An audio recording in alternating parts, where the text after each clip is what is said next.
Miss universe అనే పోటీలో పాల్పొందిన ఒక ఆమె ఒక మాట చెప్తే విన్నాను. చాలా ఆసక్తిగా అనిపించింది నాకు. ఆమె ఒక సంవత్సరానికి మిస్ యూనివర్స్ అయింది. చూడండి, ప్రతి సంవత్సరం మిస్ యూనివర్స్ టైటిల్ వేరే వేరే వారికి వెళ్ళిపోతూ ఉంటుంది. క్రౌనింగ్ సెరిమనీ ఉన్నప్పుడు ఆ సంవత్సరం గెలిచిన మిస్ యూనివర్స్ క్రౌన్ ఏం చేస్తారంటే ఆమె తీసి ఇంకొక ఆమెకి పెడుతుంది. అది మనం చూస్తూ ఉంటాం కదా.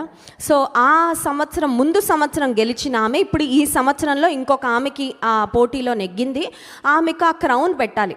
ఇప్పుడు ఆమెను ఇంటర్వ్యూ చేసే వ్యక్తి ఆమె దగ్గరకు వచ్చి అనౌన్స్మెంట్ చేసే వ్యక్తి అడిగాడంట, ఫార్మర్ మిస్ యూనివర్స్ అయిన పలానా ఆవిడ ఇప్పుడు కొత్తగా మిస్ యూనివర్స్ అయిన ఆమెకు ఈ కిరీటం పెట్టబోతున్నారు అని నేను అనౌన్స్ చేయొచ్చా అని అడిగాడంట.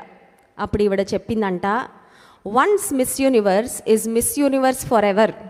ఒక్కసారి మిస్ యూనివర్స్ అయితే 1 సంవత్సరం పాటు మిస్ యూనివర్స్ అనే టైటిల్ ఆమె ఉంది కాబట్టి ఆమె ఎప్పటికీ మిస్ యూనివర్సే. అందుకని మీరు ఏమని అనౌన్స్ చేయాలంటే, miss universe 2014 is now going to crown miss universe 2015. అర్థమైందా? గడచిన సంవత్సరానికి మిస్ యూనివర్స్ ఇప్పుడు ఆమె కిరీటం తీసి ఈ సంవత్సరం మిస్ యూనివర్స్కి పెట్టబోతుందని చెప్పాలి తప్ప ఒకప్పుడు మిస్ యూనివర్స్ అంటే ఏంటి ఇప్పుడు కాదని. నాకు అది విన్నప్పుడు అనిపించింది, ఒకప్పుడు రక్షణ పొంది ఒకప్పుడు దేవుని బిడ్డ కాదండి. If you are a child, దేవుని కుటుంబంలోకి నువ్వు స్వీకరించబడ్డావంటే నువ్వు జీవించినంత కాలము పిల్లలైతే వారసులు, దేవునితోడి వారసులు. దేవుని నామానికి మహిమ కలుగునుగాక.